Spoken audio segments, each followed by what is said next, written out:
Bonjour Stephen Smith, professeur d'études africaines à l'université Duke aux États-Unis, auteur notamment de La ruée vers l'Europe, un livre qui a fait sensation.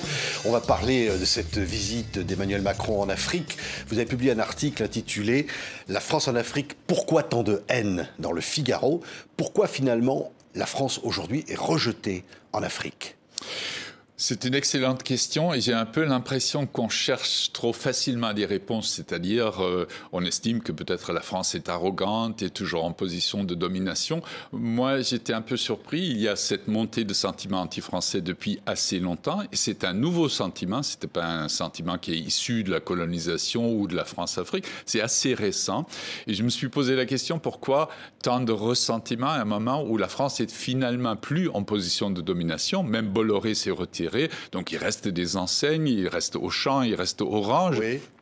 Mais derrière les enseignes, il y a aujourd'hui des concurrents.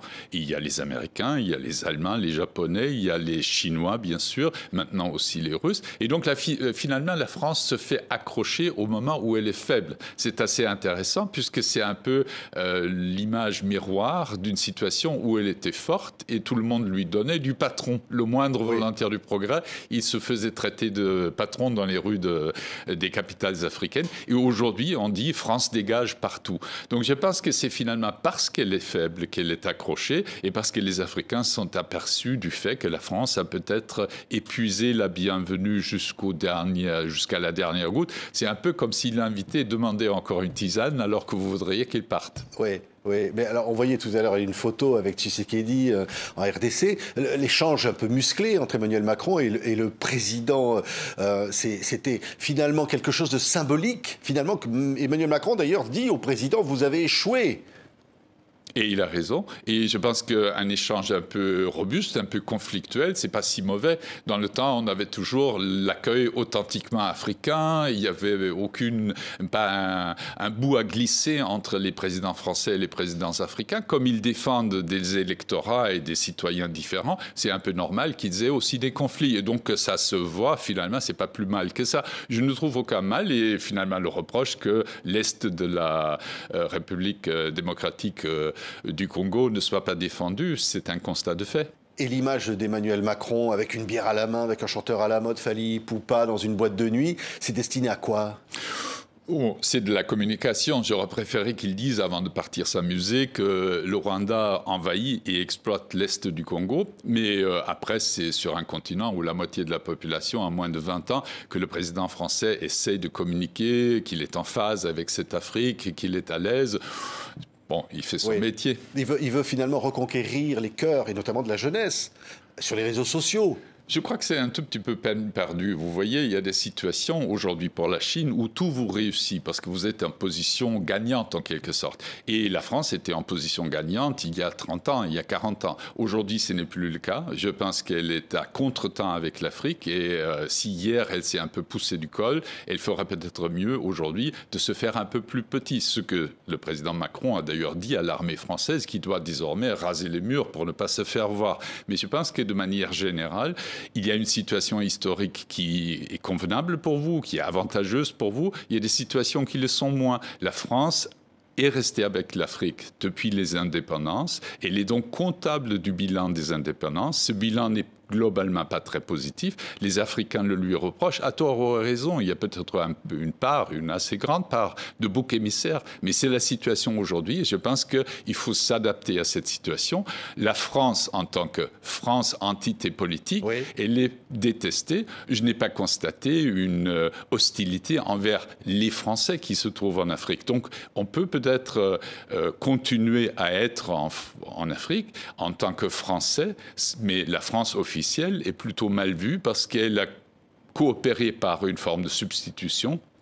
Et aujourd'hui, elle continue toujours à vouloir rester. On prolonge maintenant les bases en académie militaire. On ne voit absolument pas à quoi ça sert. Et il y a une co-gestion qui donne aux Africains le sentiment que la France s'accroche alors qu'elle n'a plus un rôle à jouer. Oui. Alors, il y a évidemment le départ des troupes françaises. Après le Mali, la Centrafrique, le Burkina Faso maintenant. Ça veut dire qu'au fond, la France a échoué. Hein, au fond, tout ça pourquoi ? Là, je pense qu'il faut, dans le droit fil de ce que je viens de dire, si vous êtes dans cette une situation qui vous est défavorable, c'est facile pour tous les critiques de vous tomber sur le rable et de trouver vous faites c'est mauvais, vous ne faites pas c'est mauvais aussi. Le bilan des indépendances en Afrique, la France en est responsable, co-responsable, mais c'est quand même une entreprise franco-africaine. Et donc les Africains qui hier traitaient les Français, même les petits Français, les petits blancs de patrons, peut-être aujourd'hui leur rébellion contre la France dominatrice est un tout petit peu théâtrale et surjouée, puisque la France en réalité n'est plus en position de force et la taper, pour le dire un peu en termes populaires, c'est peut-être aussi, il y a une part d'injustice dans ça. Oui, dans cet article voilà, que je montre, dans le Figaro, La France en Afrique, pourquoi tant de haine, vous dites au fond, pour parler de ces islamistes que la France était partie combattre, vous dites au fond c'était plus des rebelles contre des pouvoirs qui s'accrochent, plus que des combattants religieux. C'est ça que vous dites? C'est-à-dire, vu de loin, n'importe quel insurgé dans le Sahel apparaît comme un djihadiste, comme si on était revenu en 2001 et on était au World Trade Center. Mais quand vous regardez de plus proche, vous voyez que dans une région où l'islam est la toile de fond culturelle, l'opposant, c'est quelqu'un qui est finalement un combattant pour une forme de populisme théocratique. Et c'est tout autre chose, c'est-à-dire c'est un rebelle, c'est un opposant. Nous avons eu notre démocratie chrétienne, pourquoi n'y aurait-il pas aussi une opposition islamique, voire islamiste et parfois djihadiste? Les deux se mélangent. Mais la France n'a vu qu'une chose, elle voulait combattre ses ennemis, donc elle aurait pu les combattre pendant une année et se retirer. Ensuite, elle s'est mise à rêver qu'elle pourrait peut-être réformer les États, refaire la charpente institutionnelle. Là, elle est partie, comme les Américains, en Irak ou en Afghanistan, dans une œuvre qui finalement ne pouvait pas réussir et l'échec lui a été imputé. Ce que vous dites aussi, Stéphane Smith, c'est qu'au fond, je veux dire, ce rejet de la France aujourd'hui n'est pas dû à la propagande russe, par exemple. Vous dites qu'au fond, la France surestime son adversaire.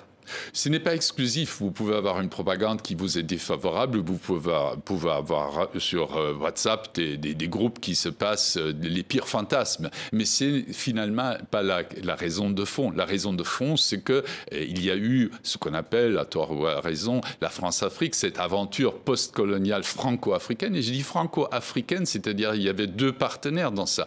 Et aujourd'hui, chacun veut se passer le mistigris, puisque ça ne s'est pas si bien passé. Les Africains ont l'impression que d'autres Africains, par exemple dans les anciennes colonies portugaises ou anglaises, ont eu la possibilité de faire leurs propres erreurs et d'en tirer les conséquences. Et eux, ils étaient toujours tenus en lisière par la France. Et donc, on s'en prend à cette France, mauvais compagnon de route d'indépendance. Et on veut la vraie indépendance. Là où ça devient vraiment problématique, c'est que lorsque vous remplacez l'armée professionnelle française, qui a peut-être ses torts, mais vous la remplacez par les mercenaires du Kremlin, par des gens qui ont été recrutés dans les prisons russes. Et je ne pense pas, sincèrement, du point de vue de la personne, du citoyen lambda au Mali, aujourd'hui, la situation n'est pas meilleure. Aujourd'hui, Wagner part dans les villages qui ont une réputation d'avoir collaboré avec les islamistes et ont fait des massacres. C'est documenté. Donc, au nom de l'indépendance, et pour employer un grand mot, au nom de la dignité, on n'a pas vraiment progressé si on a remplacé l'armée française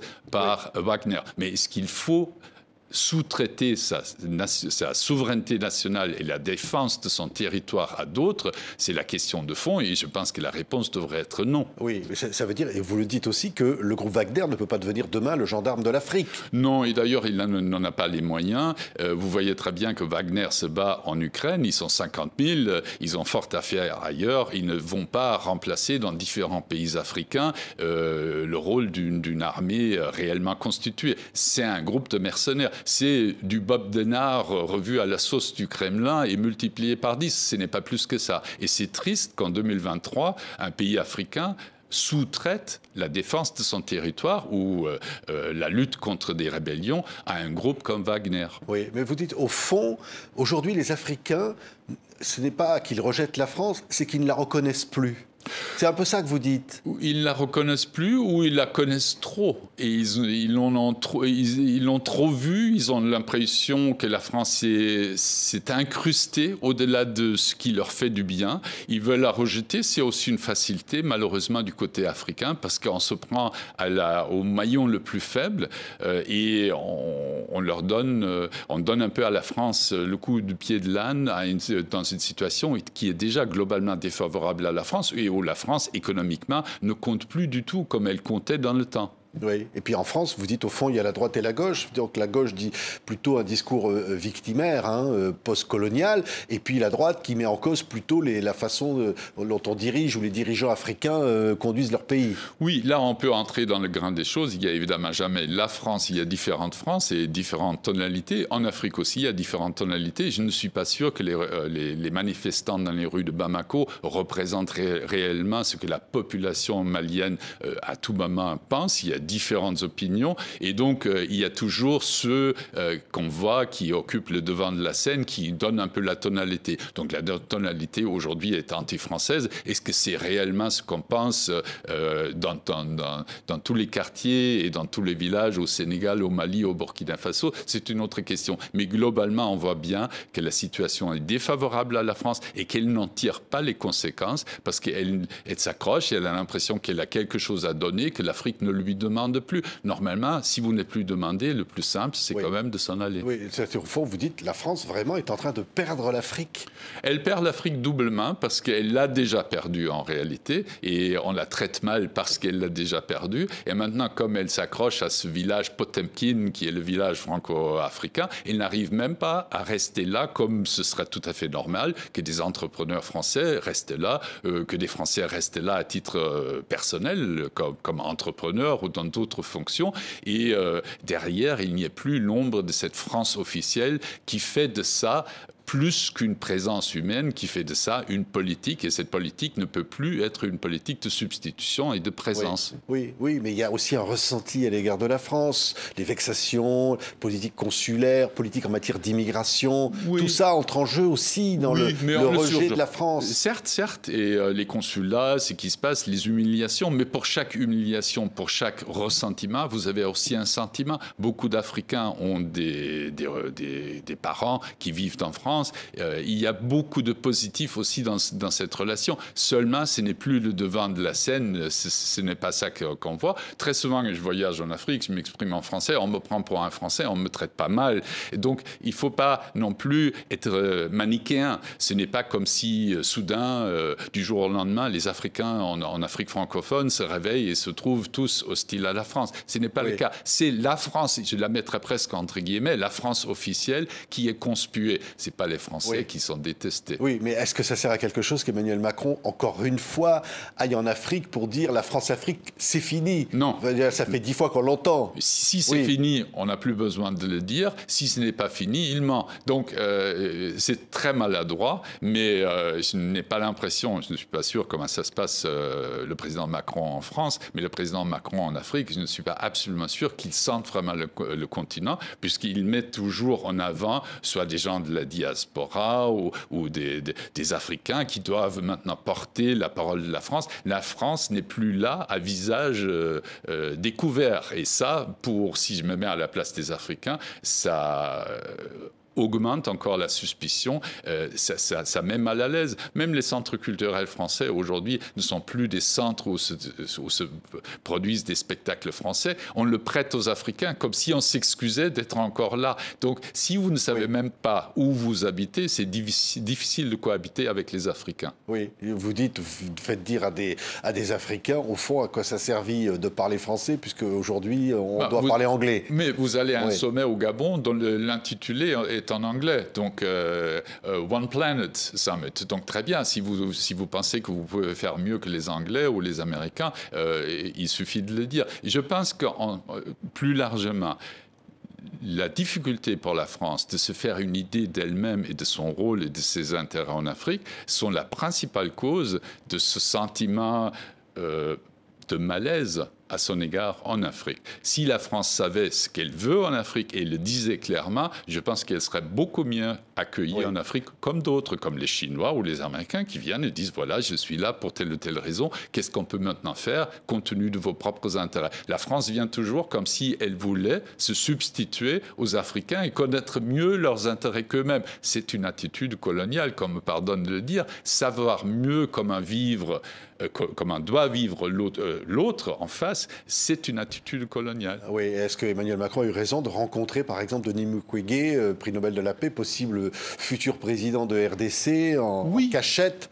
Non, pas. Oui. Je pense que c'est lorsque les présidents français voyageaient en Afrique et ne voyaient que les présidents en exercice, on leur disait mais vous n'avez jamais une minute pour un opposant. Maintenant, ils voient des opposants, on leur reproche de voir les opposants. Si un président français vient en Pologne et il veut voir un leader d'opposition ou quelqu'un qui peut peut-être un jour devenir président, on ne lui reprocherait pas. L'Afrique est une partie du monde comme n'importe quelle autre partie. Si en tant que président en visite, j'ai envie de voir quelqu'un de la société civile ou un opposant, libre à moi de le faire. Oui, voici Denis Mukwege, un prix Nobel de la paix en RDC, l'homme qui réparait les femmes. Le lien affectif avec l'Afrique, il y est aussi, vous le disiez, avec l'immigration. On se souvient évidemment de votre livre « La ruée vers l'Europe ». Ce lien-là, il est indéfectible. La présence de cette diaspora, la présence de l'immigration qui va continuer. Oui, bien sûr. 1,4 milliard d'Africains. Certainement, il y a des liens qui sont durables, disons durables, indéfectibles. L'histoire, on ne sait jamais. Mais vous voyez, les pays au sud du Sahara qui parlent français auront toujours une place particulière pour la France. Il y a des choses qui sont plus durables qu'autre chose. Mais il y a eu une politique indépendance qui était particulière, qui est finie. On l'a crié sur tous les toits. Les présidents français se succèdent à l'Élysée et chacun le dit sur une autre tonalité. Mais si c'est fini, on doit passer à autre chose. Il vaut mieux nous parler de cette autre chose à laquelle on veut passer au lieu de nous dire tout le temps que le passé est fini. On l'a compris, on attend l'avenir. Et je pense que les Africains, eux aussi, moi ce n'est pas à m'exprimer à leur propos, mais nous attendons tous la nouvelle politique africaine de la France. On n'attend pas le troisième requiem de la France-Afrique. Oui, mais ça va continuer, la France va continuer de faire rêver les Africains qui vont vouloir toujours venir immigrer. Je constate, puisque souvent je voyage et je vois que les playlists des enfants de mes amis sont les playlists américains. Donc le soft power américain, et notamment de l'Amérique noire, a beaucoup gagné en Afrique francophone. Est-ce bien, est-ce que c'est mauvais? Mais la France a certainement des choses attractives à partager avec l'Afrique. Mais c'est aux Africains de choisir. Ils sont là, ils sont libres, ils peuvent choisir. Le monde est leur magasin, en quelque sorte, comme pour nous tous. Et ils choisissent, et ils vont choisir quelque chose qu'ils trouvent attrayant dans la culture française. Ils vont choisir ailleurs, Bollywood, ou ils vont choisir aux États-Unis. Libre à eux. On ne peut pas s'imposer. On ne peut pas dire « tu dois avoir un affect, tu dois m'aimer ». C'est un discours insoutenable et ça n'a rien de politique. Il faut avoir une relation politique et le reste, c'est du personnel. Merci Stéphane Smith. Voilà, vous voyez le livre « La ruée vers l'Europe, la jeune Afrique en route pour le vieux continent » qui avait été publié chez Grasset. Livre qui a eu une forte répercussion. La France a-t-elle perdu l'Afrique? Merci Stéphane Smith d'avoir été aujourd'hui notre invité.